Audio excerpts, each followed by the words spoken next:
آپ پر رب کی سلامتی ہو۔ تو سفرنگ جو ہے وہ کس چیز میں رکھی ہے؟ طلب میں۔ جب ہم طلبگار ہوتے ہیں، کریونگ کرتے ہیں، کسی چیز کو چاہنے کی کوشش کرتے ہیں اور وہ نہیں ملتی تو سفرنگ ہوتی ہے۔ ڈیزائر، وانٹس، ان میں سفرنگ ہے۔ اگر ہم اپنی نیڈز کو محدود کر لیں، اگر ہم اپنی نیڈز کو، ضروریات کو محدود کر لیں تو سفرنگ کم ہو جائے گی۔ مگر یہ سفرنگ جو ہمیں ہوتی ہے اس سے ہماری اندر کی آنکھ کھلتی ہے۔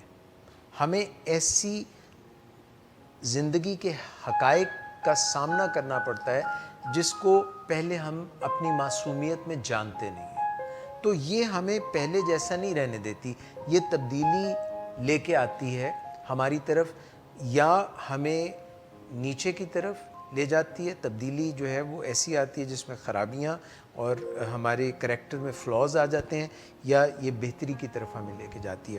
تو اس کا مطلب یہ ہے کہ سفرنگ سے بچنے کے لیے سب سے پہلی چیز جو ضروری ہے وہ عاجزی اور انکساری ہے۔ عجز و انکسار، یہ جاننا کہ ہیوملٹی، مجھ میں کمی ہے، میں سب کچھ نہیں جان سکتا، آئی ایم ناٹ گاڈ، مجھ میں ایک جو موجود ہے اس کو عاجزی اور انکساری سے قبول کرنا، اور پھر ایکسیپٹ کر لینا، مان لینا گریسفلی کہ سب چیزیں مجھے نہیں مل سکتی، میں سب چیزوں کا احاطہ علم کا نہیں کر سکتا، میں جتنا بھی جان لوں، میں سمندروں کی جتنا علم نہیں ہے میرے پاس،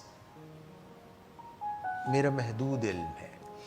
تیسری چیز جو ہے وہ جو کچھ بھی موجود ہے اس کا تشکر کرنا، گریٹیچیوڈ کا ایٹیچیوڈ جو ہے، ایک رویہ، ایٹیچیوڈ آف گریٹیچیوڈ، یہ جس میں ہوگا اس کی سفرنگ کم ہو جائے گی۔ اور یہ تیسری غذا ہے روح کی۔ پہلی غذا روح کی ہے عاجزی اور انکساری، دوسری ہے گریسفل ایکسیپٹنس، تیسری ہے گریٹیچیوڈ، اور اپنے جو رب کی نعمتیں ہیں فَبِأَيِّ آلَاءِ رَبِّكُمَا تُكَذِّبَانِ، ان کو جھٹلاؤ مت، کذب مت کرو، جو رب کی نعمتیں ان کا ادراک کرو، نعمتوں کا شکر کرنے والے بن جاؤ۔ یہ تیسری غذا ہے۔ چوتھی ہے کہ زندگی کو سمپل رکھو، کھانے پینے سے لے کے اوڑھنا، بچھونا، پہننا، جتنی منیمم سے نکلا منیملسٹ۔ ایڈورٹیزمنٹ اور کنزیومرزم، جس دور میں ہم رہ رہے ہیں کنزیومرزم کا دور ہے کہ یہ بھی چاہیے، وہ بھی چاہیے، آج یہ چیز آ گئی، آج گھر پہ بیٹھے آ جائے گی، مطلب چیزیں ایک سے بڑھ ہے، خوب سے خوب تر کی تلاش مگر خوب تر کہاں۔ تو خواہشیں، ہزاروں خواہشیں ایسی کہ ہر خواہش پہ دم نکلے، دم تو نکلے ہی ساتھ مگر دم نکلے، اور پھر کسی نے دم پہ پاؤں رکھ دیا تو پھدکنے لگے۔ ہزاروں خواہشیں ایسی کہ ہر خواہش پہ دم نکلے، ہزاروں خواہشیں ایسی کہ ہر خواہش پہ دم نکلے، بہت نکلے میرے ارماں لیکن پھر بھی کم نکلے، یہ کیا ہے؟ لیکن پھر بھی کم نکلے۔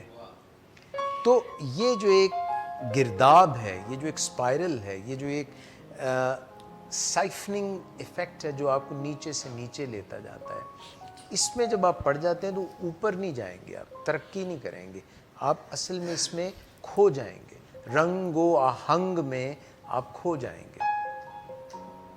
تو روح آپ کی دور ہوتی جائے گی، اور جتنی زندگی سمپل ہوگی، جتنا دال دلیا ہوگا، اتنی زندگی اچھی، اور ڈائجسٹو سسٹم، اور جو ہم کھاتے ہیں وہی ہم ہوتے ہیں، جو ہم پہنتے ہیں، جو ہم بولتے ہیں، جو ہم، جتنا سمپل لیونگ ہوگی اتنی آپ کی روح کو فائدہ ہوگا، روحانی طور پہ طاقت ملے گی۔ اور پانچویں چیز جو ہے وہ یہ ہے کہ کل کی ہوئے گا، اوئے ہوئے جڑا او ویلا سی نا وہ بڑا چنگا سی، اوئے ہوئے یار میرے نال بڑا برا ہویا، فلانے نے میرے نال، ریگریٹس، ماضی کی باتوں سے تکلیف میں رہنا، یا اندیشہ ہائے دور دراز سے پریشان رہنا، گڑبڑ ہو جانی ہے، سب کچھ چلا جانا ہے، انہیں بچنا نہیں، اے بچہ جڑا ہے میرا غلط راہ تے ٹریا ہے، اس کا ستیہ ناس ہو جائے۔ Now and here, in this living in this moment, اگر میں اس وقت بیٹھا ہوں، پین فری ہوں، آپ سے بات کرنے کی الفاظ آ رہے ہیں، دماغ کام کر رہا ہے، آپ سن رہے ہیں، میں بول رہا ہوں، میرے ساتھی بیٹھے ہوئے ہیں، ہمارا ایک سسٹم چل رہا ہے، یہ موقع ملا ہے، آج 21 ستمبر ہے، یہ جو ہے دن، یہ موقع، یہ وقت، سکون، اور یہ جو ہیئر اینڈ ناؤ ہے اور اس پہ تشکر، اس میں رہنا، یہ ہے روح کی غذا۔ چھٹی روح کی غذا ہے کہ معاف کر دینا، خود کو بھی اور دوسروں کو بھی، اور لوگوں سے پہلو بچا کے گزر جانا، ان کے جذبات کی گنجھلوں میں پھنس نہ جانا اور ان کو بھی نہ پھنسا لینا۔ لیٹ گو، forgive، معاف کر دینا۔ عفو، التواب العفو اللہ تعالیٰ کے نام ہے، معاف کر دینا۔ رحمان، رحیم، اس کے چھوٹے وصف انسان میں اگر آ جائیں تو یہ اس کی روح کو اچھا بنا دیتے ہیں، معاف کر دینا۔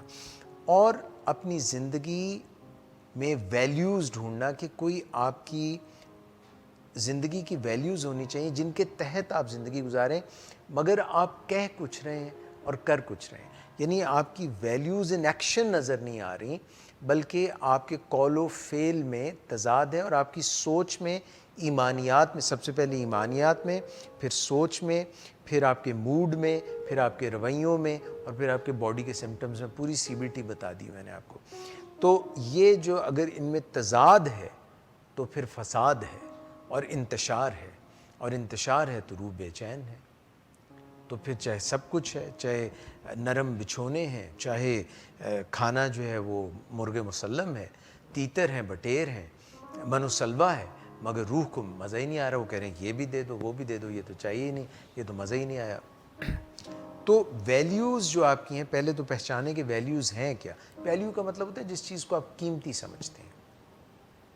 اگر آپ اپنی صحت کو قیمتی سمجھتے ہیں، تعلقات کو قیمتی سمجھتے ہیں، انسانی اقدار کو قیمتی سمجھتے ہیں، آپ مزے کے پیچھے نہیں بھاگ رہے، آپ مزہ حاصل کرنے کے لیے، دولت حاصل کرنے کے لیے، مٹیریل حاصل کرنے کے لیے لوگوں کو دھوکہ، غچے اور کچوکے اور یہ فراڈ یہ نہیں کر رہے ہیں، ورنہ پھر آپ جو ہے نا ایسے کر کے بیٹھے ہوئے نظر آئیں گے، ہوں گے آپ بہت بڑے وزیر، مشیر، مگر آپ کی بس ہو جائے گی۔ تو ویلیوز کیا ہیں، اور ویلیوز کے ساتھ کانگروئنٹ ہونا چاہیے۔ ہم اپنی زندگی کو جو ویلیوز ہیں ان کے مطابق گزاریں۔ پہلے ویلیوز کو سمجھیں، یہ 8ویں اور 9ویں چیز تھی، اور 10ویں چیز یہ ہے کہ مراقبہ کریں، جو میں نے کہا نا، تدبر، میڈیٹیشن، ریفلیکشن، غور و خوض۔ اور میڈیٹیٹ کرنے کا جو بہترین طریقہ ہے وہ یہ ہے کہ آپ اپنی یہ 2 انگلیاں جوڑیں اور آتی جاتی سانس کو محسوس کریں۔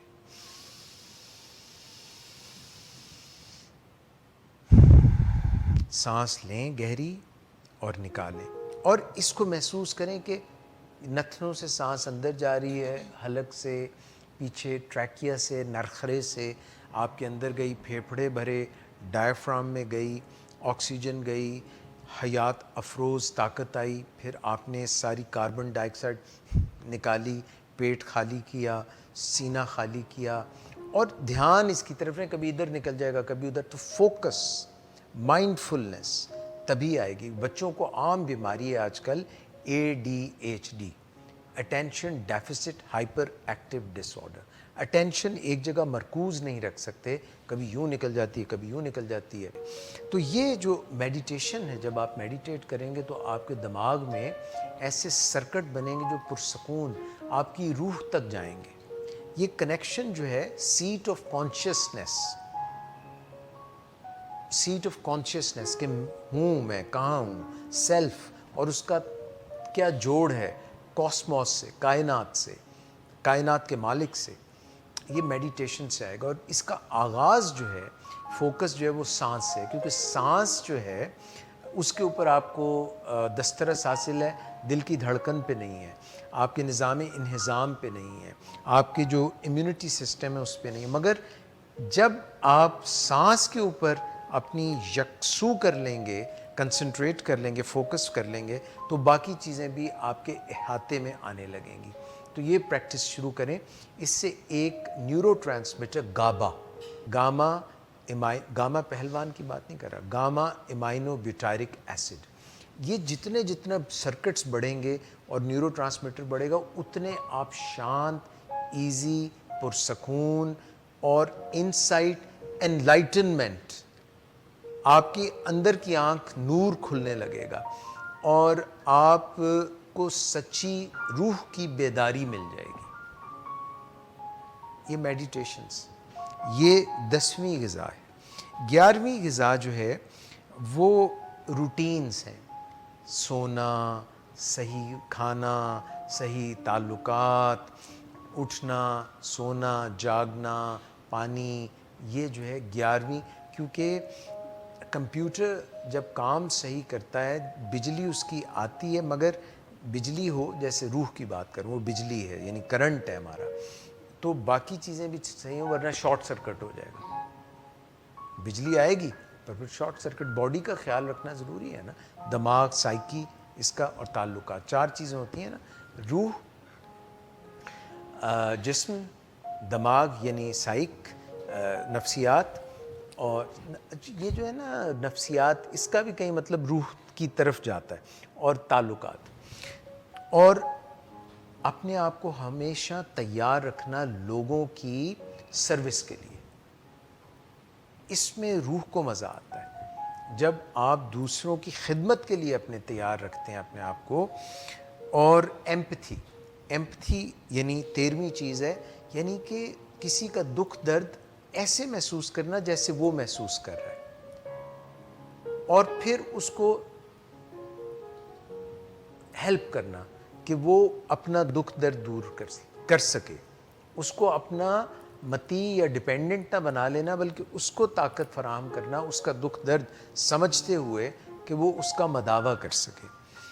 14ویں چیز یہ ہے کہ لوگوں کے ساتھ شفقت سے، محبت سے، عزت سے پیش آنا. اس سے آپ کی روح کو غذا ملے گی. 15ویں چیز یہ ہے کہ اپنے متعلق پازیٹیو اور مثبت رہنا اور اپنے آپ کو پازیٹیو سوچ دیتے رہنا، تاکہ آپ کا اندر مثبت سوچ، مثبت رویوں سے بھرا رہے. اور آپ نے جب کسی کو حلوہ دینا ہو تو کرک والا حلوہ نہ دیں، مینگنوں والا دودھ نہ دیں، بلکہ آپ اس کو ویسے ہی محبت بھرا جیسا آپ اپنے اندر، جن کے پاس لڈو وہ دیں گے لوگوں کو لڈو، جن کے پاس ڈڈو وہ دیں گے لوگوں کو ڈڈو. تو پازیٹیو سیلف ایفرمیشنز کرتے رہنا اور ہمیشہ بگ پکچر سے جڑے رہنا. اپنی ایگو، انا کے پیچھے نہ بھاگنا کہ مجھے یہ مل جائے، میں یہ کر لوں، یہ میرا ہے، یہ سب میں. کنسیٹ، میں اس سے بہتر ہوں، میرا اس زیادہ حق ہے. اس سے جان چھڑا لیں. قبر کی مٹی سے پیٹ بھرے گا، اس سے کم سے نہیں بھرنا. اور یہ ایک بگ پکچر ہے. یہ ساری انسانیت ایک طرح سے رنگ سے، نسل سے،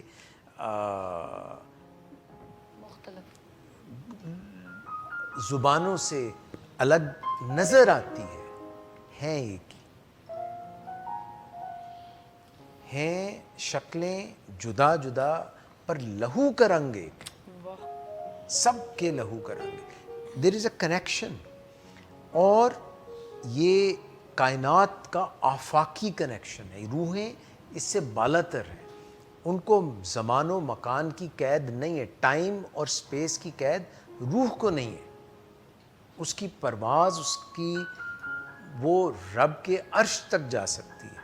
اور آخر میں جو میں نے بات کی تھی کہ ایکسیپٹنس، جو چیزیں بدل رہی ہیں اس میں کس کس چیز کو ایکسیپٹ کر لیں. یہ ایکسیپٹ کر لیں کہ ہم لوگ ولنریبل ہیں، کبھی بھی کسی بھی وقت ہم سے غلطی ہو سکتی ہے، خطا ہو سکتی ہے، ہمارے کینسر ہو سکتا ہے، دل کا دورہ پڑ سکتا ہے، ایکسیڈنٹ ہو سکتا ہے. ہم ایسے نہیں ہیں جو ہر مشکل سے آزاد رہیں گے. یہ مان لیں کہ یہ مشکلیں آئیں گی، سفرنگز آئیں گی، ان کو ہم نے ایکسیپٹ کرنا ہے. فابہا، دل لگانا ہے. جب ہم بھاگتے ہیں نا اس سے، سفرنگ تو آنی ہے، مشکل تو آنی، اور اس سے ہم بھاگ رہے ہیں کتنی دور بھاگو, بھاگ بھاگ کے تھک جاؤ گے, موت آ کے پکڑ لے گی. تو اس کو ایکسیپٹ کریں, کیونکہ سفرنگ سے ولنریبلٹی میں اصل میں سیکھنے کا موقع ہے. اس سے آپ اونچی پرواز بھریں گے. جتنا بھی جو کچھ بھی آپ بنے ہیں آج تک, وہ آپ نے کوئی محنت کی, کوئی امتحان دیا, کوئی ٹھوکر کھائی, تو پھر آپ نے بادام کھانے سے نہیں سیکھا, دھوکہ کھانے سے سیکھا. ہاں. تو ولنریبلٹی ہے, انپریڈکٹیبلٹی ہے. آئندہ آنے والے وقت میں آپ پریڈکٹ نہیں کر سکتے ٹوٹلی 100% کہ کیا ہونے والا ہے. انکنٹرولبلٹی, آپ ہر چیز کا کنٹرول میں نہیں لا سکتے. آپ سے کئی چیزیں کنٹرول سے باہر ہیں, آپ کا خود بھی اور دوسرے بھی اور چیزیں بھی کنٹرول سے باہر ہیں. اور چوتھی چیز ہے انسرٹینٹی, یعنی کہ کیا ہوگا کیا نہیں ہوگا مجھے ایگزیکٹلی نہیں پتہ. اور پانچویں چیز اور آخری چیز ہے امپرماننس, یعنی کوئی بھی چیز دائم قائم نہیں ہے, ہمیشگی نہیں ہے, ہر چیز کو فنا ہے. تو یہ چیزوں کے اطلاق سے ان کو ایکسیپٹ کر لیں گریسفلی, تو یہ ہے روح کی غذا.